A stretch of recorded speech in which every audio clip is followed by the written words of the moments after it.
This is the National Weather Service in Jackson, Mississippi. The preceding signal was a test of the weather radio warning alarm device. During potentially dangerous weather situations, specially built receivers can be automatically activated by the signal to warn of the impending hazard. Tests of the signal and your receiver's performance are normally conducted by the National Weather Service each Wednesday between 11 a.m. and noon.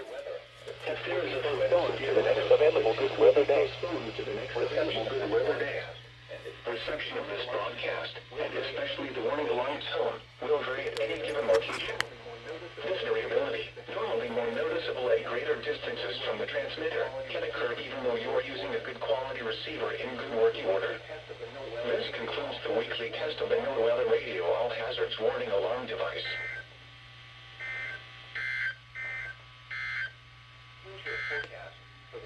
Elsewhere across the region at 10 a.m.